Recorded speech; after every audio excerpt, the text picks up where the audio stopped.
আকাশবাণী গুৱাহাটীৰ FM মহাবাহু সংবাদ চলন্তিকা।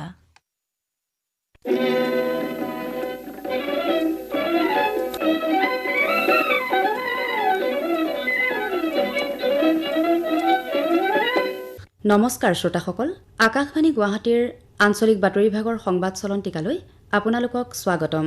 আজিৰ সংবাদ চলন্তিকাত আগবঢ়াইছো ৰাষ্ট্ৰীয় স্বাস্থ্য অভিযান অসমৰ মিছন সঞ্চালক ডাঃ লক্ষ্মণন এছৰ সৈতে হোৱা এটি কথোপকথন। তেখেতৰ সৈতে কথা পাতিছে মানস প্ৰতিম শৰ্মাই। ডক্টৰ লক্ষ্মণন ডাঙৰীয়া, আপোনাক আকাশবাণীৰ সংবাদ চলন্তিকা অনুষ্ঠানলৈ আদৰণি জনালো।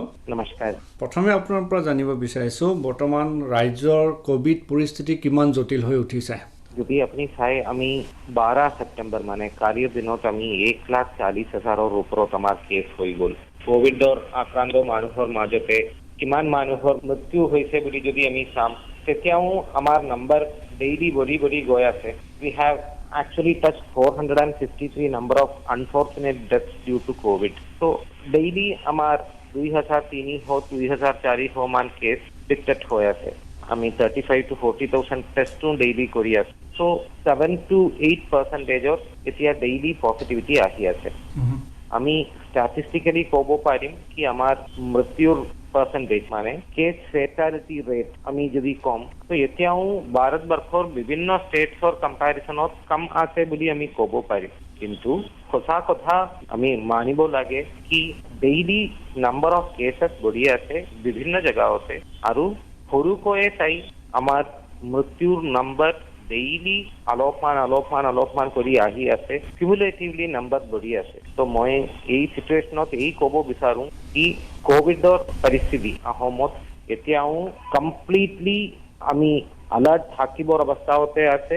কমপ্লিট প্ৰটেকশ্যন নিজৰ ফেমিলি মেম্বাৰ্ছ, কমিউনিটি, ছ'চাইটি, তেওঁৰ প্ৰটেকশ্যনৰ এটা বস্তু আমি ধ্যান দিবৰ টাইম এই। দ্বিতীয়তে, এতিয়া ICUৰ বিচনা বা সাধাৰণভাৱে যদি কোভিড ৰোগীৰ চিকিৎসাৰ বাবে বিচনা বা কেয়াৰ চেণ্টাৰত বিচনা নাটনি হৈছে নেকি, আৰু যদি হৈছে আপোনালোকে ইয়াৰ সংখ্যা বৃদ্ধিৰ পৰিকল্পনা কৰিছে নেকি?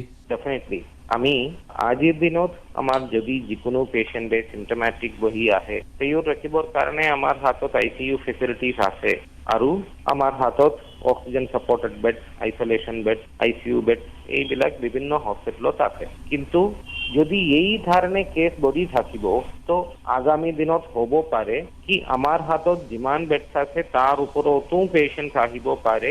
এনেকৈ আমি চিন্তা আৰু প্লানিং কৰিবৰ দৰকাৰ আছে। তাৰ কাৰণে বিভিন্ন জেগাতে ডিষ্ট্ৰিক্ট হস্পিটেল, কোনো জেগাতে মডেল হস্পিটেলত আমি ICU ছেটআপ কৰিবৰ কাৰণে কাম আগবাঢ়ি গৈ আছে। এই হস্পিটেলত ICU কৰিবৰ কাৰণে যিমান ভেণ্টিলেটাৰ্ছ, ICU বেড, মাল্টিপেৰা মনিটৰ্ছ, লগতে কাম কৰিবৰ কাৰণে ICU নাৰ্ছেছ, ICU টেকনিচিয়ান, লগতে তাতে যিমান ইনফ্ৰাষ্ট্ৰাকচাৰ লাগে এই কাম দ্ৰুতগতিতে বিভিন্ন জেগাতে চলি আছে। আমিও আশা ৰাখিছোঁ কি ছেপ্টেম্বৰ লাষ্টৰ পৰা অক্টোবৰ নৱেম্বৰ মাহতে বিভিন্ন ডিষ্ট্ৰিক্টত এক্সিষ্টিং ICU ফেচিলিটিৰ ওপৰতো এডিশ্যনেল ICU ফেচিলিটি ছেটআপ কৰিবৰ কাৰণে কাম চলি আছে। কিন্তু আমি এটা বস্তু ক্লিয়াৰলি বুজিব লাগে কি ICU কেতিয়া লাগে, যেতিয়া মানুহে চিৰিয়াছ হৈ যাব তেতিয়া। আমি মানুহৰ চিৰিয়াছ হ'বয়ে দিব নালাগে। এই কেনেকৈ আমি কৰিব পাৰিম? Early detection and early treatment is the key. যদি আমি প্ৰথম দিনতে আমি গম পাইছোঁ কি আমাৰ কোনোবা কোভিড পজিটিভ মানুহৰ লগতে সম্পৰ্ক হৈছে বুলি, নাই আমাৰ ফিভাৰ আছে, কফ আছে, তো আমি বুজি পাইছোঁ কি আমাৰ কোভিড হ'বৰ কাৰণে চান্স আছে, এটলিষ্ট হৈছে বুলি নহয়, চান্স আছে, তেতিয়াও আমি আগবাঢ়ি আহি নিজৰ টেষ্টিং কৰিব লাগে। চৰকাৰে বিভিন্ন জেগাতে, অকল গুৱাহাটী বুলিয়ে নহয়, বিভিন্ন ডিষ্ট্ৰিক্টত ফ্ৰী টেষ্টিঙৰ ফেচিলিটি ৰাখিছে। তাতে যাই নিজে যদি চেক কৰি যদি পজিটিভ পায়, তেতিয়া আগৰ পৰা আমি আলাৰ্ট থাকিব পাৰিম, ট্ৰিটমেণ্ট কৰিব পাৰিম। যদি হোম আইচলেশ্যনতে থাকিব লাগে, তেতিয়াও হোম আইচলেশ্যনত আমি ডিচিপ্লিন তৰিকাতে যদি থাকিব পাৰিম, তেতিয়া আমি নিজৰ বচাবৰ কাৰণে এবছলুট চান্সেছ বেছি হৈ যাব। যদি আমি নিজে টেষ্ট না কৰিম, ফিভাৰ হোৱাৰ পিছতো এই চলি যাব বুলি ঘৰতে বহি ৰাখি 5th, 6th, 7th ডেত extremely serious হোৱাৰ পিছত আমি কোনো ছাপৰ্ট নিদিয়াকৈ ঘৰৰ পৰা হস্পিটেল আহিবৰ কাৰণে অসুবিধা, হস্পিটেলত অহা টাইমত এডমিশ্যনৰ কাৰণে অসুবিধা, এনেকৈ মাল্টিপল প্ৰব্লেমছ ফেচ কৰিবৰ চান্সেছ হৈ যাব। তাৰ কাৰণে মই সকলো মানুহৰ এই ৰিকুৱেষ্ট কৰিব বিচাৰো কি যদি কোনো কাৰণে আপোনাৰ সাসপিশন আছে কি মোৰ কোভিড হ'ব পাৰে, মোৰ কোভিডৰ এক্সপ'জাৰ আছে, মোৰ ঘৰতে বা ওচৰতে কোভিড পেশেন্ট ঢাকি আছে, তেতিয়া you please come forward, get tested and get treated on time. That only will save patient. তেতিয়া ICU বেডৰ কাৰণেও ইমান দৰকাৰ না আহিব পাৰে। আৰু এতিয়া যিসকল কোভিড আক্ৰান্ত ব্যক্তি কোভিডৰ পৰা সুস্থ হৈ উঠিছে, এই পোষ্ট কোভিড কেয়াৰ বা কোভিডৰ পিছত যতনৰ বাবে কি ধৰণৰ আপোনালোকে সুস্থ হৈ উঠা ব্যক্তিসকলক নিৰ্দেশনা দিছে বা আপোনালোকৰ তৰফৰ পৰা এই ক্ষেত্ৰত কি ব্যৱস্থা গ্ৰহণ কৰিছে? এতিয়া অল ওভাৰ দ্য ৱৰ্ল্ড দেৰ হেভ বিন স্পৰাডিক ৰিপৰ্ট, মানে আমি বেছি কেছত নহয় কিন্তু কোনো জেগাতে এই ৰিপৰ্ট আহিছে কি কৰোনা হোৱাৰ পিছত ৰোগমুক্তি পোৱাৰ পিছত আকৌ কৰোনাৰ ইনফেকশ্যন হৈছে বুলি অলপ কেছ গোটেইখিনি ৱৰ্ল্ডৰ পৰা ৰিপৰ্ট কৰিছে। এইটো পোষ্ট কৰোনা, কিন্তু এই post corona period corona infection নহয়, তেতিয়াও বেলেগ কোনোবা ইনফেকশ্যন বা এই এতিয়া যি কৰোনা হৈছে তাত সেফালে মানে তেওঁৰ কণ্টিনিউয়াছ প্ৰব্লেম কোনোবা থাকিবৰ কাৰণে চান্সেছ আছে। বেছি মানুহৰ কাৰ্ডিঅলজিকেল প্ৰব্লেম, কোনো মানুহৰ respiratory problem, general weakness, general fatigue আৰু কোনো পাৰ্টিকুলাৰ কেছত কণ্টিনিউয়াছ ব্ৰিথিং ট্ৰাবল, মানে তেওঁ নিজে ব্ৰিথিং কৰিবৰ কাৰণে অসুবিধা পাইছে, এনেকৈ হ'ব পাৰে। আৰু অলপমান কোনো কেছত ডেফিনেটলি সাইকোলজিকেল হেল্প এইবিলাক লাগিবই। তাৰ কাৰণে এই বস্তু মনত ৰাখি বিভিন্ন জেগাতে যদি আপুনি চাব আমি ভিটামিন C, ভিটামিন D আৰু জিংক বিলাক যি ষ্টাৰ্ট কৰিছো, এইবিলাক লং টাৰ্ম সেকলে কম কৰিবৰ কাৰণে ইম্পৰ্টেণ্ট। লগতে যদি পালমোনাৰী ফাইব্ৰোচিছ বা কাৰ্ডিঅ'মায়োপেথি বা মই টেকনিকেল টাৰ্ম ক'বৰ কাৰণে চিন্তা কৰা নাই, বাট দেৰ আৰ চিটুৱেশ্যনছ য'ত আমি মেডিকেল কমপ্লিকেশ্যনছ পিছত হ'ব পাৰে বুলি আমি গোটেইখিনিয়ে এভইড কৰিব নোৱাৰিম কি আমাৰ বেমাৰী হোৱাৰ টাইমত যদি আমি ভালকৈ ট্ৰিটমেণ্ট লৈ ল'ম তেতিয়া বেছি কমপ্লিকেশ্যন আমি এভইড কৰিব পাৰিম। আৰু এতিয়া ধৰক কিছুদিন পিছতে দুৰ্গা পূজা অনুষ্ঠিত হ'ব। অসমত ৰঙালী বিহুৰ পিছতে আমি দুৰ্গা পূজা উদযাপন কৰোঁ, কিন্তু এই পৰিস্থিতিত দুৰ্গা পূজা পূৰ্বৰ দৰে উদযাপন কৰা উচিত হ'ব জানো? মেডিকেলি যদি আপুনি সুধিব তো মই এই ক'ব বিচাৰো কি মানুহে দুৰ্গা পূজা বুলিয়ে নহয় এই যিকোনো ফেষ্টিভেলে হওক আমি সোশ্যাল ডিস্টেন্সিং, মাস্ক আৰু যিকোনো প্ৰটেকশ্যন নিজৰ কাৰণে কৰিব লাগে। এই যদি আমি কৰি থাকিম তেতিয়া নৰ্মেল লাইফ অলপমান কণ্টিনিউ কৰিবৰ কাৰণে অসুবিধা আছে বুলি মই বিচৰা নাই। বাট যদি আমি অলপো ডিচিপ্লিন মেইনটেইন নকৰিম, দুৰ্গা পূজাই হওক বা বেলেগ এটা ফেষ্টিভেলে হওক আমি যেনে তেনে কৰি ল'ম বুলি যদি আগবাঢ়ি আহিম তেতিয়া এই নিজৰ কাৰণে আৰু কমিউনিটিৰ কাৰণে এটা ডাঙৰ থ্ৰেট হৈ যাব। আমাৰ ইয়াতে বিহু যেতিয়া হৈছিলে তেতিয়া লকডাউন আছিল।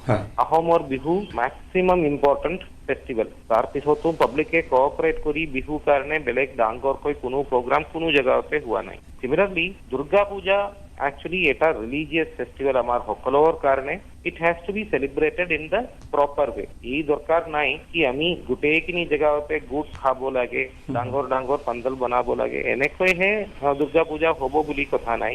মানুহৰ ফেমিলি মেম্বাৰ, মানুহৰ নিজৰ ঘৰৰ মানুহৰ প্ৰটেকশ্যনৰ কাৰণে যি বস্তু কৰিব লাগে তাৰ কৰাৰ পিছত সৰুকৈ বা ৰেস্পেক্টফুলি পূজা কৰিবৰ কাৰণে অসুবিধা হ'ব নালাগে। আন এক বিষয়লৈ আহোঁ। আপুনি যে ক'লে যে অসমত এতিয়া যি ধৰণৰ ৰোগীৰ সংখ্যা বৃদ্ধি পাই গৈ আছে, গতিকে এই ধৰণে যদি ৰোগীৰ সংখ্যা বৃদ্ধি পাই থাকে তেতিয়াহ'লে নিশ্চয় সকলোৰে বাবে সমস্যা হ'ব। গতিকে এতিয়া মাস্ক পৰিধান কৰা বা শাৰীৰিক দূৰত্ব বজাই ৰখাৰ ওপৰত আপুনি গুৰুত্ব দিছে, কিন্তু বৰ্তমান কিছু ক্ষেত্ৰত এয়া সম্ভৱ হৈ উঠা নাই বা ৰাইজে কিছু ক্ষেত্ৰত পালন কৰা নাই। গতিকে এনে ক্ষেত্ৰত এতিয়া স্বাস্থ্য বিভাগৰ কি নিৰ্দেশনা বা কি ধৰণৰ কাৰ্য ব্যৱস্থা হ'ব? আমি অকল নেশ্যনেল হেল্থ মিছন বুলিয়ে নহয়, অসম চৰকাৰৰ পৰা কেনেকৈ মাস্ক পিন্ধিব লাগে, ক'ত পিন্ধিব লাগে, যদি নাপিন্ধে তো কি পানিছমেণ্ট হ'ব পাৰে, এই গোটেইখিনি ক্লিয়াৰলি মেনশ্যন কৰি গভৰ্ণমেণ্ট অফ আছামৰ ক্লিয়াৰ নটিফিকেশ্যন আছে। এই অকল NSM বুলি নহয়, ডাইৰেক্ট গভৰ্ণমেণ্টৰ অৰ্ডাৰ আছে। তাৰ ওপৰত অনাৰেবল হাইকোৰ্টো ৰিচেণ্টলি এটা অৰ্ডাৰ ওলাই দিছে কি মাস্ক যদি নাপিন্ধে তেওঁৰ এগেইনষ্টত পানিছমেণ্ট হ'ব লাগে বুলি। এই এটা লিগেল সাইড। নেক্সট আছে আৱেৰনেছ সাইড। আমি মানুহৰ গম পাব লাগে কি ৱাই মাস্ক ইজ ইম্পৰ্টেণ্ট। তো তো তাৰ কাৰণে নেশ্যনেল হেল্থ মিছনৰ পৰা বিভিন্ন প্ৰিণ্ট এণ্ড ইলেক্ট্ৰনিক মিডিয়াৰ দ্বাৰা যেনেকৈ আকাশবাণীৰ দ্বাৰা বা দূৰদৰ্শনৰ পৰা বেলেগ বেলেগ টিভি চেনেলৰ পৰা আমি সদায় বিভিন্ন মানুহৰ হেল্প লৈ ৰিকুৱেষ্ট কৰি থাকোঁ, ইনফৰমেশ্যন শ্বেয়াৰ কৰি থাকোঁ কি why mask are to be utilise. আগৰ নিচিনা নহয়, এতিয়া মাস্কৰ প্ৰাইচ আৰু কমি হৈ গ'ল। অসমত ভিতৰতে মাস্কৰ প্ৰডাকশ্যন আৰম্ভ হৈ গ'ল। এতিয়া বিভিন্ন টাইপ মাস্কে এভেইলেবল আছে, কাপড়াৰ মাস্ক আছে, ফাইবাৰৰ মাস্ক আছে, প্লাষ্টিকৰ মাস্ক আছে, নাইলনৰ মাস্ক আছে। তো বিভিন্ন ধৰণে মাস্ক এভেইলেবল আছে। A behavioural change which is required in the public.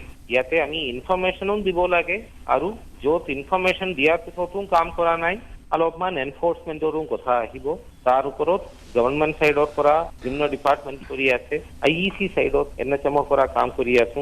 তাৰ ওপৰত সকলো প্ৰিণ্ট এণ্ড ইলেক্ট্ৰনিক মিডিয়া এই বস্তুতে আমাৰ সকলোৰ হেল্প আৰু কোঅপাৰেশ্যন কৰি আছে।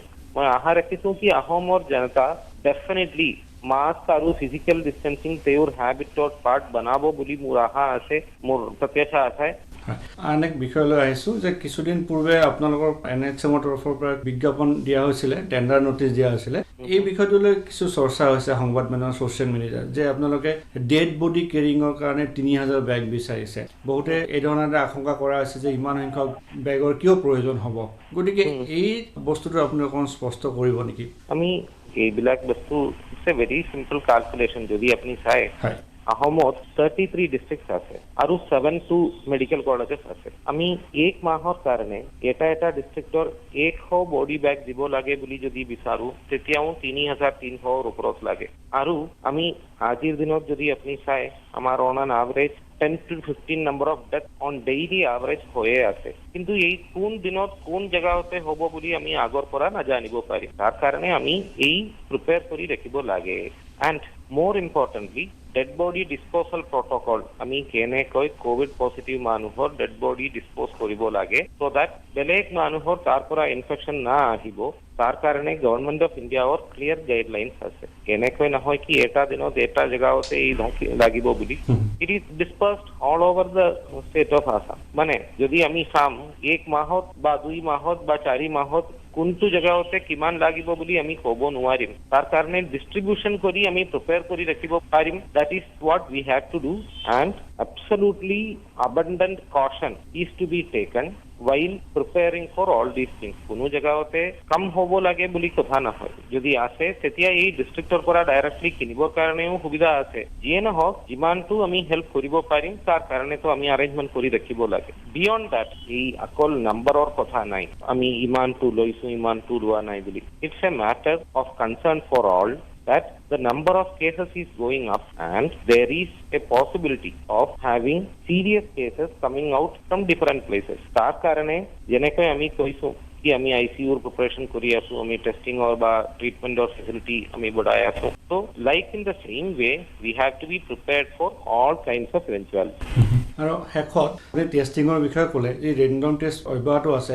এই প্ৰক্ৰিয়া এতিয়া ঘৰে ঘৰে গৈ কৰা বা বিভিন্ন স্থানলৈ গৈ কৰা এই বিষয়ে আপুনি জনাব নেকি? আমি আগতে যেনেকৈ কৈছিলো আমাৰ বিভিন্ন জেগাতে আমি ফিভাৰ ক্লিনিক বা স্ক্ৰিনিং চেণ্টাৰ আমি ছেটআপ কৰি ৰাখিছো। তাতে ডক্টৰো আছে। পেচেণ্টে যদি নিজে ফিভাৰ বুলি বিচাৰে বা কফ বুলি বিচাৰে বা কণ্টেক্ট হৈছে বুলি বিচাৰে তেওঁ আহি টেষ্ট কৰিবৰ কাৰণে আমি ব্যৱস্থা absolutely সৌজন্য হিচাপতে দি ৰাখি আছো। কিন্তু হ'ব পাৰে কি তাৰ পিছতো মানুহে ঘৰৰ পৰা ওলাই না আহা ঘৰতে বহি থাকে আৰু কোনো মানুহৰ কমপ্লিকেশ্যনো হৈ থাকে। চ' as per the field requirement particular এটা ভিলেজত particular এটা কলনীতে বা ষ্ট্ৰীটত যদি ডিষ্ট্ৰিক্ট লেভেলত তেওঁ বিচাৰে কি এই এৰিয়াৰ পৰা বেছি কেছ আহি আছে তো naturally there is a possibility to do house to house survey without a clear target কি আমি কোন মানুহৰ চাব পাৰিম কেনেকৈ চাব পাৰিম। এনেকৈ এটা ক্লিয়াৰ টাৰ্গেট না লোৱাকৈ আমি যদি house to house survey hote jam so there is chances that we may miss cases. So it all depends upon the number of cases and the nature of spread of COVID in one particular area.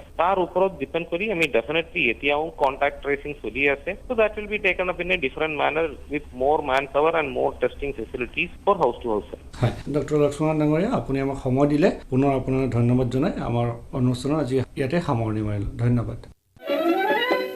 সংবাদ চলন্তিকা শুনিলে। আজিৰ সংবাদ চলন্তিকা প্ৰযোজনা কৰিলে মানস প্ৰতিম শৰ্মাই, সহযোগিতা আগবঢ়ালে পাৰবিন হুছেইনে। পৰৱৰ্তী সংবাদ চলন্তিকা শুনিবলৈ পাব অহা দেওবাৰে এই একেই সময়তে। নমস্কাৰ।